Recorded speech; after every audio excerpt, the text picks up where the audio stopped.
ಇಷ್ಟು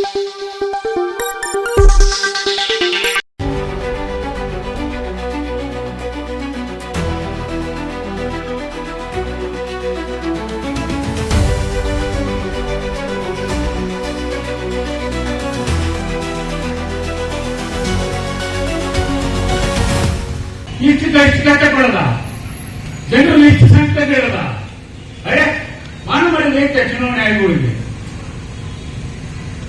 ವಿದೇಶದಲ್ಲಿ ಹೆಂಗ್ ಕೊಡ್ತಾರ ಗಂಟಾಗಿ ಬರ್ತಾನೆ ವಿಮಾನದಲ್ಲಿ ಬರಬೇಕು ಇಲ್ಲ ಅರಣ್ಯದಲ್ಲಿ ಬರಬೇಕು ಗಡಿ ರಕ್ಷಣೆ ಇಲ್ಲ ನಮ್ದು ಅಲ್ಲಿ ಕಾಲ ಅಲ್ಲೇ ಅವ್ರಿಗೆ ತಗೋಕ್ಕಾಗಲ್ಲ ಅವ್ರ್ಯಾರು ಇಬ್ರು ಮೂರು ಒಂದು ಹಿಡೀರಿ ಅದು ಪೊಲೀಸ್ ಡಿಪಾರ್ಟ್ಮೆಂಟ್ ಐತೆ ಪೊಲೀಸ್ ಇಲಾಖೆ ಮಾಡಿ ಆ ಕೆಲಸ ಯಾರು ವಿಜೇಶ್ವರದ್ರು ಅವ್ರು ಹಿಡಿದು ಹಾಕಿದ ಜೈಲಿಗೆ ಯಾರು ಬೇಡ ಈ ದೇಶದ ಮೂಲ ನಿವಾಸಿಗಳು ಹೆಸರು ತಪ್ಪಾಗೈತಂದ್ರ ಹೆಚ್ಚು ಕಮ್ಮಿ ನಮ್ಮನ್ನು ಓದಿಂದ ಡಿಲೀಟ್ ಮಾಡಿ ಅಪ್ಪಪ್ಪ ಅನಾಥ ಮಾಡಿತ್ತು ನಿಮಗೆ ಯಾರು ಹಾಕ್ಬೇಕು ಅದಕ್ಕೆ ಈ SIR ಅನ್ನು ಒಪ್ಪಲಿಕ್ಕೆ ಸಾಧ್ಯನೇ ಇಲ್ಲ. ಕರ್ನಾಟಕ ರಾಜ್ಯ ಸರ್ಕಾರ ಪಟ್ಟು ಮನೆಯನ್ನು ಮಾಡಿ SIR ಇರ್ತಕ್ಕಂಥ ಈ ಕ್ಷುಲ್ಲಕ ಅಂಶಗಳನ್ನ ತೆಗೆದುಹಾಕಬೇಕು. ನೀವು ನಮ್ಮ ರಾಜ್ಯದ ಒಳಗಡೆ ಬಂದು ಈ ಚುನಾವಣಾ ಪ್ರಕ್ರಿಯೆ ಮಾಡಬೇಕಂದ್ರೆ ಅದನ್ನು ನೀವು ತೆಗೆದುಹಾಕಬೇಕಂತ ಮೊದಲನೇ ಒತ್ತಾಯ ಮಾಡಬೇಕು ರಾಜ್ಯ ಸರ್ಕಾರ. ಹೇಗೆ ಕರ್ನಾಟಕದ ಚುನಾವಣೆ ಆಯೋಗ ಕರ್ನಾಟಕ ಸರ್ಕಾರದ ಕೈಯಲ್ಲಿ ಈಗಲೇ BL1 ನೇಮಿಸಿ BL2 ನೇಮಿಸಿ ಏನೆಲ್ಲ ಅಕ್ಷರ ತಮ್ಮನ್ನು ತಿಳಿಸಿ ಕರ್ನಾಟಕ ಸರ್ಕಾರದಿಂದ ಒಂದು ID ಕಾರ್ಡ್ ಕೊಡಿ. ಬರಲಿ ಕೇಂದ್ರ ಚುನಾವಣೆ ಆಯೋಗ ನನಗೆ ಲೈಕ್ ಆಲ್ಟರ್ನೇಟಿವ್ ಅಂತ ತೋರಿಸಿ ನಮ್ಮನ್ನ ಮತ ರಕ್ಷಣೆ ಮಾಡ್ಕೋಬಹುದು. ಅದಕ್ಕೆ ನಾವು ತೀರ್ಮಾನ ಮಾಡಿದ್ದೀವಿ. ನೀವು ಸರ್ಕಾರ ಜಾಗೃತಿಯಿಂದ ಕೆಲಸ ಮಾಡಬೇಕು.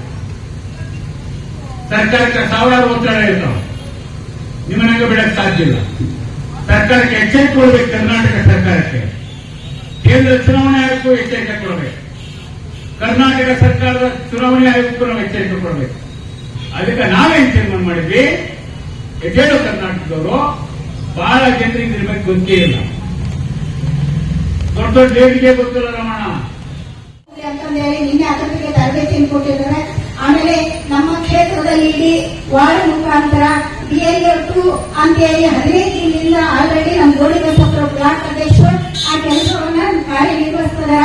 ಗ್ಯಾರಂಟಿ ಅಧ್ಯಕ್ಷರಾಗಿರ್ಬೋದು, ನಮ್ಮ ರಾಮಣ್ಣರಾಗಿರ್ಬೋದು, ದೇವೇಂದ್ರಪ್ಪರಾಗಿರ್ಬೋದು, ಆಲ್ರೆಡಿ ಯಾರ್ಯಾರು ಪುರಸಭೆ ಮೆಂಬರ್ಗಳು ಅದರ ಅವರೆಲ್ಲ ಆಲ್ರೆಡಿ ಒಂದೊಂದು ವಾರ್ಡಿನಿಂದ 2 BL2 ಅನ್ನೋ ಒಂದು ಹೆಸರನ್ನ ಆಲ್ರೆಡಿ ಕೊಡ್ತಾರೆ. ಅದ್ರ ಜೊತೆಗೆ ನಾನು ಕೂಡ ಅವ್ರ ಹತ್ರ ಹೇಳ್ತೀನಿ. ನಾವು ಕೂಡ ನಾನು ಯಶೋಧ ನೀವು ನಮ್ಮನ್ನು ಕೂಡ ನಿಮ್ ಜೊತೆ ಕರ್ಕೊಳ್ಳಿ, ನಮ್ಮ ಮಹಿಳಾ ಪ್ರತಿನಿಧಿಗಳನ್ನು ಕೂಡ ಬಳಸ್ಕೊಳ್ಳಿ, ನಾವು ಕೂಡ ನಿಮ್ ಜೊತೆ ಬರ್ತೀವಿ ಅಂತ ಹೇಳಿ ಯಾವುದೇ ಕಾರಣಕ್ಕೆ ಮೊನ್ನೆ ಆಲ್ರೆಡಿ ಇಲ್ಲೇ 9ನೇ ವಾರ್ಡಿಂದ ಫೋನ್ ಬಂದಿತ್ತು ನಮ್ಮ ಸ್ನೇಹಿತರವರು. ಅಕ್ಕ ಆಲ್ರೆಡಿ BL ಬಂದು ಸರ್ವೆ ಮಾಡಿದ್ದಾರೆ, ಅಲ್ಪ ಸ್ವಲ್ಪ ಮಾಡಿ ಆಲ್ರೆಡಿ ಮುಖ್ಯತೆ ಅಂತ ಹೇಳಿ ಹಿಂದೆಲ್ಲ ಅವ್ರಿಗೆ ಕಾನ್ಫರೆನ್ಸ್ ಫೋನ್ ತಗೊಂಡು ನೀವು ಯಾವ ರೀತಿ ಮಾಡ್ತೀರಿ, ಆ ಭಾಗಕ್ಕೆ ಹೋದ್ರಿ ಅಂತಂದ್ರೆ ವಾರ್ಡ್ ಮೆಂಬರ್ಗಳಿಗೆ ಕೇಳಿ, ಇಲ್ಲ ಅಂದ್ರೆ ವಾರ್ಡ್ ಲೀಡರ್ಗಳು ಕೇಳಿ, ನಮ್ಮಂತ ಕೇಳಿ. ಅಲ್ಲಿ ನಾವು ಒಂದು 4-5 ಜನ ಮಕ್ಕಳು, ಹೆಣ್ಮಕ್ಳು, ಗಂಡ್ಮಕ್ಳು ಜೊತೆ ಮಾಡ್ತೀವಿ, ಕರ್ಕೊಂಡು ಸರ್ವೆ ಮಾಡಿ. ಯಾವುದೇ ಕಾರಣಕ್ಕೆ ಯಾಕಂದ್ರೆ 9ನೇ ವಾರ್ಡು ಕಾಂಗ್ರೆಸ್ ವಾರ್ಡ್, ಅದು ಕಾಂಗ್ರೆಸ್ ವಾರ್ಡಲ್ಲಿ 19 ಸರ್ವೆ ಮಾಡಿ ಮುಗಿದೋದಕ್ಕೆ ಅನ್ನೋದಿದೆ. ಅಷ್ಟು ಮಟ್ಟಿಗೆ ನ್ಯಾಯ ಇರುವುದು ಅದು ನಮ್ಮ ಕ್ಷೇತ್ರಕ್ಕೆ ಬಂದು ನಮಗೆ ಗೊತ್ತಿಲ್ಲಂದ್ರೆ ನಮ್ಮ ವಾರ್ಡಲ್ಲೇ ಸರ್ವೆ ಮಾಡಿ ಆಗೈತಿ ಅನ್ನೋದು ಯಾವ ಲೆಕ್ಕ ನೋಡ್ರಿ. ನಾನ್ ಪಕ್ಷದಿಂದ ಬರ್ತೀನೋ ಅಥವಾ ಊರ್ ಜನರನ್ನ ಕರ್ಕೊಂಡು ನಿಮ್ ಜೊತೆಗೆ ನಿಮ್ ಎದುರಿಗೆ ಹೋರಾಟ ಬರ್ತೀನಿ, ನಾನು ಯಾವ ಆಫೀಸನ್ನು ನೋಡೋದಿಲ್ಲ ಅಂತ ಹೇಳಿ ಮೊನ್ನೆನೇ ಆಗಲೇ ವಾಕಿಂಗ್ ಅವ್ರಿಗೆ ಮಾಡಿದ್ದೀನಿ. ಆಯ್ತು ಮೇಡಮ್, ಈಗ ಮತ್ತೊಂದ್ಸರಿ ಪರಿಶೀಲನೆ ಮಾಡಬಾರ್ದು, ಅದು ಕಾರ್ಯರೂಪಕ್ಕೆ ಬರಬೇಕು. ನೀವು ಆ ವಾರ್ಡಿಗೆ ಯಾವ್ದೇ ವಾರ್ಡಿಗೆ ಹೋಗಬೇಕಾದ್ರೆ ನಾನು ಗಮನಕ್ಕೆ ತರಬೇಕು. ಅಲ್ಲಿರ್ತಕ್ಕಂಥ BLಗಳು ಜೊತೆಗೆ ನಾವು ಆ ವಾರ್ಡಿಗೆ ಸಂಬಂಧಪಟ್ಟಂತ ಲೀಡರ್ಸ್ ಇಲ್ಲ ಅಂತಂದ್ರೆ ನಾವು ಅಲ್ಲಿ ಹುಡುಗಿಯರನ್ನ ಜೊತೆ ಮಾಡ್ತೀವಿ, ಅವ್ರು ಕರ್ಕೊಂಡು ಸರ್ವೆ ಮಾಡ್ರಿ. ಇವತ್ತು ಪುರಸಭೆ ಅಷ್ಟೇ 27 ಪುರಸಭೆ ಅಷ್ಟೇ ಅಲ್ಲ, ಗ್ರಾಮೀಣ ಭಾಗದಲ್ಲಿ ಕೂಡ ಮೆಂಬರ್ ಆಗಿರ್ಬೋದು, ನಮ್ಮ ಪಕ್ಷದ ನಾಯಕರಿದ್ದಾರೆ, ನಮ್ಮ ಪಕ್ಷದ ಹುಡುಗರ ಹೆಣ್ಮಕ್ಳಿದ್ದಾರೆ. ಇವತ್ತು ಗ್ರಾಮೀಣ ಭಾಗದಲ್ಲಿ ಎಷ್ಟು ಅನ್ಯಾಯ ಆಗ್ತದೆ, ಕೂಲಿಗೆ ಕೊಡ್ತಾರೆ ಇವರು. ಅವ್ರು ಒಂದ್ಸರಿ ಹೆಸರು ಓದಿಸುತ್ತೆ ಬೇಜಾರು ಇಲ್ಲ ಅಂತ ಬರ್ಕೊಂಡ್ಬಿಡ್ತಾರೆ. ಅಲ್ಲಿ ನಿಜವಾಗ್ಲೂ ಹೇಳ್ಬೇಕಂತಂದ್ರೆ ನಮ್ಮ ಗ್ರಾಮೀಣ ಭಾಗದ ಜನರೇ ನಾವು ಇವತ್ತು ವೋಟಿಂಗ್ ಲಿಸ್ಟ್ ಅಲ್ಲಿ ಹೆಸರು ಇಲ್ಲಂಗೆ ಇರೋದು. ಯಾಕಂದ್ರೆ ಅವ್ರು ಬಿಜೆಪಿ ಅವ್ರು ಏನ್ ಮಾಡ್ತಾರೆ ಅಂದ್ರೆ ವಿದ್ಯಾವಂತರು ತಮಗೆ ಏನ್ ಬೇಕು ಅದನ್ನೆಲ್ಲ ಮನೆಗೆ ತರಿಸ್ಕೊಂಡು ರೆಡಿ ಮಾಡ್ಕೊಂಡು ಹೋಗ್ತಾರೆ. ನಾವು ಕಾಂಗ್ರೆಸ್ ಅಲ್ಪಸಂಖ್ಯಾತರು ಹಿಂದುಳಿದ ವರ್ಗದವರು SC ST ನಿಜವಾಗಿ ಹೇಳ್ಬೇಕಂದ್ರೆ ವಿದ್ಯಾರ್ಥಿಗಳೇ ನಾವುಗಳು ಕಾಂಗ್ರೆಸ್ ಪಕ್ಷದವರು ಬಹಳ ಕಡಿಮೆ ಇರೋರು. ಹಾಗಾಗಿ ನಾವು ಬಲಿಪಶ ಆಗ್ತಾ ಇರೋದೇ ನಾವು. ಈಗ ಅಣ್ಣವ್ರು ಹೇಳ್ದಂಗ ಖಂಡಿತವಾಗ್ಲೂ ಯಾವುದೇ ಕಾರಣಕ್ಕೂ ನಾವು ಈ ಹೋರಾಟವನ್ನ ನಿಲ್ಲಿಸಲ್ಲ. ಅಣ್ಣವ್ರು ಎಲ್ಲಿವರೆಗೆ ಹೋರಾಟ ಮಾಡ್ತಾರೆ ಅಲ್ಲಿವರೆಗೂ ಸಹ ಅವ್ರ ಜೊತೆಯಲ್ಲಿ ಇರ್ತೀವಿ. ಮುಂದಿನ ದಿನದಲ್ಲಿ ಕಾಂಗ್ರೆಸ್ ಪಕ್ಷ ನಮ್ಮ ಭೀಮನಾಯಕ್ ಸರ್ ಅವರ ಆದೇಶ, ಆಮೇಲೆ ನಮ್ಮ ಬ್ಲಾಕ್ ಅಧ್ಯಕ್ಷರಿದ್ದಾರೆ, ಎಲ್ಲ ಪುರಸಭೆ ಮೆಂಬರ್ಗಳು, ಅಧ್ಯಕ್ಷರು ಎಲ್ಲರೂ ನಮ್ಮ ಜೊತೆಯಲ್ಲಿದ್ದಾರೆ. ಎಷ್ಟು ಸಾಧ್ಯ ಆಗುತ್ತೋ ಅಲ್ಲಿವರೆಗೂ ನಾವು ಖಂಡಿತವಾಗ್ಲೂ ಈ ಒಂದು ಹೋರಾಟಕ್ಕೆ ನಾವು ಕೈ ಜೋಡಿಸ್ತೀವಿ. ಯಾವ್ದಾದ್ರು ಓಟು ಡಿಲೀಷನ್ ಮಾಡೋದಾಗಿರ್ಲಿ ಅಥವಾ ಚೇಂಜ್ ಮಾಡೋದಾಗಿರ್ಲಿ ಏನಾದ್ರೂ ಮಾಡಕ್ ಹೋದ್ರೆ ಅದನ್ನ ನಿಮ್ ಮಾತಿಗೆ ಅವ್ರು ಬಗ್ಗಿಲ್ಲ ಅಂತಂದ್ರೆ ಅದನ್ನ ಗಮನಕ್ಕೆ ತಮ್ಮರಿ. ತಹಸೀಲ್ದಾರ್ ಅವರ ಗಮನಕ್ಕೆ ನಾವು ತಂದು ಸರಿಪಡಿಸ್ತೀವಿ, ಅಲ್ಲೇ ಆಗಿಲ್ಲ ಅಂದ್ರೆ DC ಅವರ ಗಮನಕ್ಕೆ ನಾವು ತರ್ತೀವಿ ಅನ್ನುವಂತ ಮಾತನ್ನು ನಮ್ಮ BLA 2ಗಳಿಗೆ ಈಗಾಗಲೇ ನಮ್ಮ ಭೀಮನಾಯಕ್ ಸಾಹೇಬರು ಡೈರೆಕ್ಷನ್ ಕೊಟ್ಟಿದ್ದಾರೆ. ಅದೇ ರೀತಿಯಲ್ಲಿ ನಾವು ಪ್ರತಿಯೊಂದು ಬೂತ್ಗೂ BLA 2ಗಳನ್ನು ನೇಮಕ ಮಾಡಿ ಅಲ್ಲಿ BLOಗಳ ಹತ್ರ ಇಲ್ಲೇನ್ ನಮ್ಮ ಮತದಾರ ಪ್ರತಿಯೊಬ್ಬ ಯಾರೊಬ್ಬ ಮತದಾರನ ಮತ ಕಳುವಾಗದ ರೀತಿಯಲ್ಲಿ ಎಚ್ಚರಿಕೆ ವಹಿಸಬೇಕು ಅನ್ನುವಂತ ಒಂದು ಹೋರಾಟವನ್ನು ನಾವು ಆಲ್ರೆಡಿ ಶುರು ಮಾಡಿದ್ವಿ. ಉದ್ದೇಶ ಇವತ್ತು ಮತದಾನ ಅನ್ನೋದು ಇವತ್ತು ಪ್ರಜಾಪ್ರಭುತ್ವದ ಒಂದು ಅಡಿ. ಪ್ರಜಾಪ್ರಭುತ್ವ ಅಂದ್ರೆ ಮತದಾನ. ಯಾಕಂದ್ರೆ ಮತದಾನ ಮುಖಾಂತರ ನಾವು ದೇಶದ ಆಯ್ಕೆ ಮಾಡಿದ್ದೀವಿ, ಸರ್ಕಾರಗಳು ಆಯ್ಕೆ ಮಾಡಿದ್ದೀವಿ. ನಮಗೆ ಮತದಾನ 1950ರಲ್ಲಿ ಜನವರಿ 26ನೇ ಸಂವಿಧಾನದ ರಚನೆಗೊಂಡು ಅವತ್ತೇ ಪ್ರತಿಯೊಬ್ಬರಿಗೆ ಮತದಾನ ಹಕ್ಕನ್ನು ಅವತ್ತು ಸಂವಿಧಾನ ಅಂಬೇಡ್ಕರ್ ಕೊಟ್ಟವರು. ಅವತ್ತು 21ನೇ ವರ್ಷಕ್ಕೆ ಎಲ್ಲರಿಗೂ ಮತದಾನ ಕೊಟ್ಟರು. ಅದರಲ್ಲಿ ನಮ್ಮಲ್ಲಿ ಹೆಣ್ಮಕ್ಳು ಬಂದಿಲ್ಲ. ಬೇರೆ ಬೇರೆ ದೇಶ ನ್ಯೂಜಿಲೆಂಡ್ ನ್ಯೂಜಿಲೆಂಡ್ ಅಂತ ದೇಶ ಇದೆ, ಅದು 1972ರಲ್ಲೇ ಮಹಿಳೆಯರಿಗೆ ಮತದಾನ ಕೊಡ್ತು. ಆದ್ರೆ ನಮ್ಮ ಸಂವಿಧಾನ 1950ರಲ್ಲಿ ಮಹಿಳೆಯರಿಗೆ ಮತ್ತೆ ಪುರುಷರಿಗೆ 20 ವರ್ಷ ಯಾರಾಗಿದೆ ಅವರಿಗೆ ಮತದಾನ ಹಕ್ಕನ್ನು ಕೊಟ್ಟಿದೆ. ಅದ ನಂತರ ರಾಜೀವ್ ಗಾಂಧಿ ಅವರು ಪ್ರಧಾನಮಂತ್ರಿ ಆದಾಗ ಅದನ್ನ 20ರಿಂದ 18 ವರ್ಷ ಮಾಡಿದರು. 18 ವರ್ಷ ಮಾಡಿದ್ರೆ ಯುವಕರಿಗೆ ದೇಶದ ಬಗ್ಗೆ ಜನರ ಬಗ್ಗೆ ಸಮಸ್ಯೆ ಅರಿವಾಗಿದೆ. ತಮ್ಮ ಬೇಕಾದಂತ ಚುನಾವಣೆಯನ್ನು ಆಯ್ಕೆ ಮಾಡಿದ್ದಾರೆ ಅಂತ ಹೇಳಿ ಅವರಿಟ್ಟು ಇವತ್ತು ಪ್ರಜಾಪ್ರಭುತ್ವ ಇವತ್ತು ಅಧಿಕಾರಿಗಳಲ್ಲಿ ಹೊರಟ ಇದ್ರೆ ಇವತ್ತು ಯಾಕಂದ್ರೆ ಇವತ್ತು ಯಾರು ಮೆಜಾರಿಟಿ ಅವರ ಸರ್ಕಾರ ಮಾಡತಕ್ಕಂಥ ಅವಕಾಶಗಳಿಂದ ಮೊನ್ನೆ ಪಶ್ಚಿಮ ಬಂಗಾಳದಲ್ಲಿ ಚುನಾವಣೆ ಹತ್ತಿರ ಇದ್ದಷ್ಟೊತ್ತಿಗೆ 1 ಕೋಟಿ ಮತಗಳನ್ನ ಅವರನ್ನ ರಿಲೀಫ್ ಮಾಡಿದ್ರು. ಆದ್ರಿಂದ ನಾವು ಹೇಳಿದ್ರು ಈ ಮತದಾರರ ಹಕ್ಕನ್ನು ಪ್ರತಿಯೊಬ್ಬರ ಪಾಲನೆ ಮಾಡಬೇಕಾಗಿದೆ. ಈ ಮತದಾರರ ಪರಿಷ್ಕರಣೆಯಲ್ಲಿ ನಾವೆಲ್ಲರೂ ಭಾಗವಹಿಸಬೇಕಾಗಿದೆ. ಮತದಾರರು ಯಾವ ಬಂದು ಹೋದಾದ್ರೂ ನೋಡಿಕೊಂಡ ಜವಾಬ್ದಾರಿ ಕಾಂಗ್ರೆಸ್ ಪಕ್ಷದ ಮುಖಂಡರಲ್ಲ, ನಾನಂತಲ್ಲ, ನೀವು ತಲೆ ಎಲ್ಲರಲ್ಲೇ ಭಾಗ ಬರುವಂತ ಹೇಳ್ತಾ ಒಂದು ಮಾತಾಡೋ ಇಲ್ಲಿ ನನಗೆ ಬಹಳ ಸ್ಪಷ್ಟವಾಗಿ ನಾವು ಕಂಡುಕೊಳ್ಬೇಕಾಗಿರ್ತಕ್ಕಂಥ ಶಕ್ತಿ ಯಾವುದಂತಂದ್ರೆ ಅದು ಕೇಂದ್ರ ಸರ್ಕಾರ. ಕೇಂದ್ರ ಸರ್ಕಾರ ಅಂದ್ರೆ ಕೇಂದ್ರ ಸರ್ಕಾರದಲ್ಲಿ 34 ಜನ ಮಂತ್ರಿಗಳಿದ್ದಾರೆ. ಬಹಳ ಮುಖ್ಯವಾಗಿ ನಾವು ಗಮನಿಸಬೇಕಾಗಿರೋದು ಪ್ರಧಾನಮಂತ್ರಿ ನರೇಂದ್ರ ಮೋದಿ, ಗೃಹ ಮಂತ್ರಿ ಅಮಿತ್ ಶಾ. ಇವರು ಬಹಳ ಸ್ಪಷ್ಟವಾಗಿ ಈ SIR ಮುಖಾಂತರ ಇಲ್ಲಿ ಓಟ್ ಕರೀತಕ್ಕಂಥ ಒಂದು ಸಂಚಯನ ಮಾಡಿರೋದನ್ನು ನಾವು ಇಲ್ಲಿ ಅರ್ಥ ಮಾಡ್ಕೋಬೇಕಾಗಿದೆ. ಅದರ ವಿರುದ್ಧ ನಾವೆಲ್ಲ ಜಾಗೃತರಾಗಿ ಇಟ್ಕೊಂಡು ನಾವು ಹೋರಾಟ ಮಾಡಬೇಕಾಗಿದೆ. ಹಾಗೆ ನಮ್ಮ ದೊಡ್ಡಸಪ್ಪನವರು ಹೇಳಿದ್ರು, ನಮ್ಮ ತಾಲೂಕು ಕಾಂಗ್ರೆಸ್ ಪಕ್ಷದ ಅಧ್ಯಕ್ಷರು ಬಹಳ ಸ್ಪಷ್ಟವಾಗಿ ಹೇಳಿದ್ರು ಏನಂತಂದ್ರೆ ಈ BJP ಅವರು ಏನ್ ಮಾಡಿದ್ದಾರೆ, ಪ್ರತಿಯೊಂದು ಬೂತ್ ಮಟ್ಟದಲ್ಲಿ ಕೂಡ BLAಗಳನ್ನು ನೇಮಕ ಮಾಡಿದ್ದಾರೆ. ಆ BLAಗಳು ಹೆಂಗ್ ವಾದ ಮಾಡ್ತಾರೆ, ನಾನು ಸ್ಪಷ್ಟವಾಗಿ ನಾನು ಕೇಳಿದ್ದೀನಿ, ನಮ್ಮೂರಲ್ಲೇ ಕೇಳಿದ್ದೀನಿ. ಅದೇ ನುಸುಳುಕೋರರು ಅಂತ ಕೇಳ್ತಾರೆ. ನುಸುಳುಕೋರರು ಇಲ್ಲಿ ನಮ್ಮ ಹಗರಣಿ ಅಂತ ಇಟಾಪಿ ಸರೋವರಗಳು ನುಸುಳುಕೋರರನ್ನ ನಾವು ಯಾರು ಪಟ್ಟಿನ ಸಾಕಿಲ್ಲ ಅಂದ್ರೆ ಅದು ಹೆಂಗಿರ್ತಕ್ಕಂಥ ಸೌಖ್ಯವೇ ಅಂತಂದ್ರೆ ನಿರ್ದಿಷ್ಟವಾಗಿ ಇಂಥ ಒಂದು ಧರ್ಮವನ್ನ, ಇಂಥ ಒಂದು ಜಾತಿಯನ್ನ ದೂರ ಇರ್ತಕ್ಕಂಥ ಸಂಚು ಇಲ್ಲಿ ನಡ್ತಾ ಇದೆ. ಹೀಗಾಗಿ ನಮ್ಮ ಕಾಂಗ್ರೆಸ್ ಪಕ್ಷದ ಮುಖಂಡರುಗಳು, ತಾಲೂಕು ಸಮಿತಿಯವರು, ಜಿಲ್ಲಾ ಸಮಿತಿಯವರು ಇದನ್ನ ಪಠ್ಯ ಮಾಡಿ ಅರ್ಥ ಮಾಡಿಕೊಂಡು ಅವರು ಕೂಡ ಪಕ್ಷದ ವತಿಯಿಂದ ಬೂತ್ ಮಟ್ಟದಲ್ಲಿ BLAಗಳನ್ನು ನೇಮಕ ಮಾಡಿ ಅವರಿಗೆ ಯಾವುದೇ ಓಟು ತಪ್ಪಿ ಹೋದಾಗ ಹೋಗಲು ಹಾಗೆ ಅವರಿಗೆ ಜಾಗೃತಿ ವಹಿಸಬೇಕಾಗಿರ್ತಕ್ಕಂಥ ಜವಾಬ್ದಾರಿ ನಾವು ಒಪ್ಪಿಕೊಳ್ಳಬೇಕಂತ ನಾನು ಮನವಿ ಮಾಡ್ಕೊಳ್ತೀನಿ. ನಮಸ್ಕಾರ. ಕೆಲವರು ತಮಗೆ ಬೇಕಾಗಿರ್ತಕ್ಕಂಥ ರಾಜಕೀಯ ನಾಯಕರ ಒಂದು ಕಪಿಮುಷ್ಟಿಯಲ್ಲಿ ಇಟ್ಕೊಂಡು ಇವತ್ತು ಇಷ್ಟೆಲ್ಲ ಆಟ ಆಡ್ತಾ ಇರೋದು.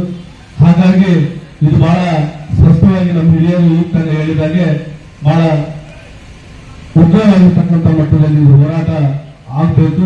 ಇನ್ನು ಹಿಂದಿನ ಎಲ್ಲ ರಾಜ್ಯಗಳಲ್ಲಿ ಆಗುತ್ತೆ, ನಮ್ಮ ರಾಜ್ಯದಲ್ಲೂ ಕೂಡ ಅತಿ ಹೆಚ್ಚು ಸಾಕ್ಷರತೆ ಆಗಿದ್ರು ಕೂಡ ಇನ್ನು ಬಹಳಷ್ಟು ಈ ಕಂಪ್ಯೂಟರ್ಗಳಿಗೆ ಹೋಗ್ತಕ್ಕಂತ ಸಮಯ ನಮ್ಮ ರೈತಾಪಿ ವರ್ಗದವರಿಗಾಗಿರ್ಲಿ ಸಾರ್ವಜನಿಕರಿಗೆ ಆಗಲ್ಲ.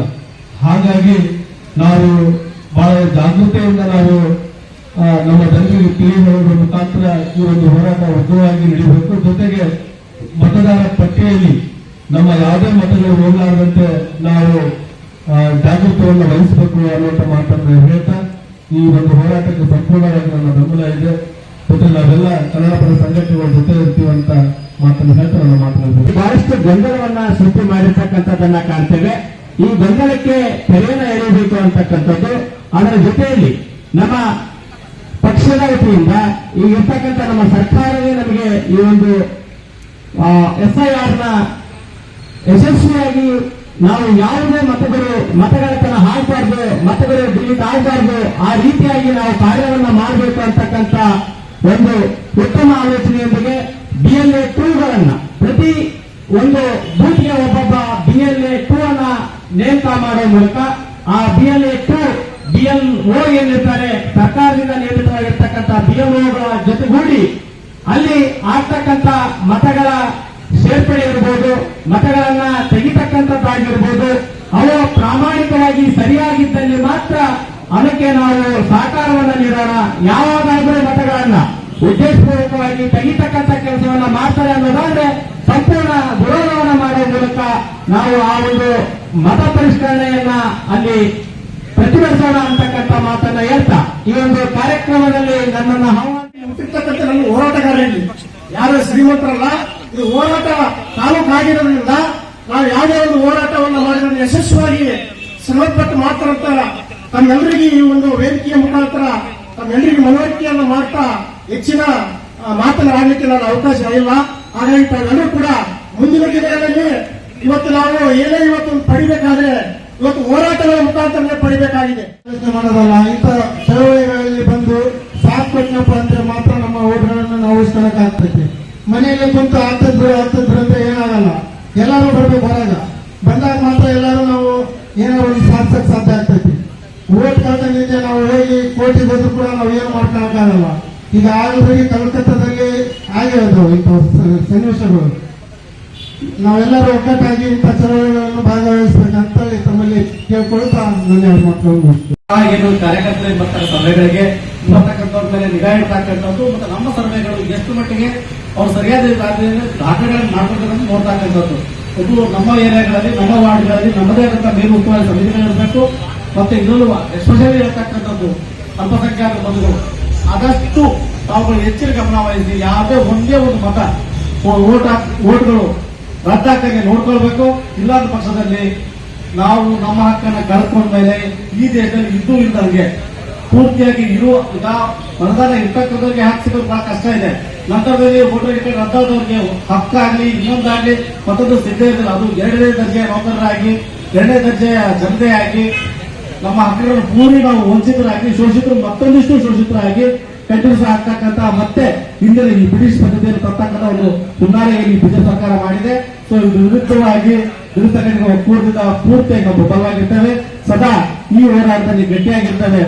ದಯವಿಟ್ಟು ತಾವುಗಳೆಲ್ಲ ಜಾಗೃತಿ ವಹಿಸಿ ಇದರ ಜಾಗೃತಿಯನ್ನು ನಿಮ್ಮ ಮನೆ ಮಕ್ಕಳು ಮತ್ತೆ ಪ್ರತಿಯೊಂದು ಮನೆ, ಪ್ರತಿಯೊಂದು ಹಳ್ಳಿ, ಪ್ರತಿಯೊಂದು ಗ್ರಾಮಕ್ಕೆ ತಲುಪುವಂತ ಪ್ರಯತ್ನವನ್ನ ಇವೆಲ್ಲರೂ ಮಾಡಿದಾಗ ಮಾತ್ರ ಇದು ಯಶಸ್ವಿ ಆಗುತ್ತೆ. ಇಲ್ಲಾಂದ್ರೆ ಕೇವಲ ಭಾಷಣಕ್ಕೆ ಸೀಮಿತ ಆಗುತ್ತೆ. ದಯವಿಟ್ಟು ನಾ ಹೇಳೋದ್ರಂದ್ರೆ ಅಂಬೇಡ್ಕರ್ ಆಶಯದಂತೆ ಕಟ್ಟ ಕಡೆಯ ವ್ಯಕ್ತಿಗೂ ತಮ್ಮ ಹಕ್ಕನ್ನು ತಲುಪಬೇಕು, ಕಟ್ಟ ಕಡೆಯ ವ್ಯಕ್ತಿಗೂ ತಮ್ಮ ಒಂದು ಸಮಾನತೆಯನ್ನು ತಲುಪಬೇಕು. ಒಬ್ಬ ನಾಯಕ ಒಬ್ಬ ಬೂತಲ್ಲಿ ಇರ್ತಕ್ಕಂತ ನಾಯಕ ತನ್ನ ಬೂತನ್ನು ಕಾಪಾಡ್ಕೊಂಡ್ಬಿಟ್ರೆ ಸಾಕು, ಬೇರೆ ಎಲ್ಲಿ ಆಟ ಆಡೋದು ಬೇಕಾಗಿಲ್ಲ. ಯಾಕಂದ್ರೆ ಅವನ ಬೂತಲ್ಲಿ ಒಂದು 100 ಓಟುಗಳು ಡಿಲೀಟ್ ಆಯ್ತಂದ್ರೆ ಇದು ಬಹಳ ಇದಿರ್ತಕ್ಕಂತ ಕಾರ್ಯಕ್ರಮ. ಇದು SIR ಬಗ್ಗೆ ಬಹಳ ಜನರಿಗೆ ಇದು ಹಳ್ಳಿಯಲ್ಲಿ ಗೊತ್ತಾಗಿಲ್ಲ. ನಮ್ಮ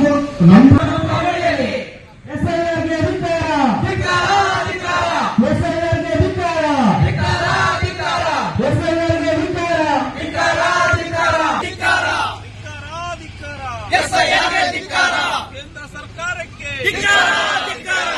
ಕೇಂದ್ರ ಚುನಾವಣಾ ಆಯೋಗಕ್ಕೆ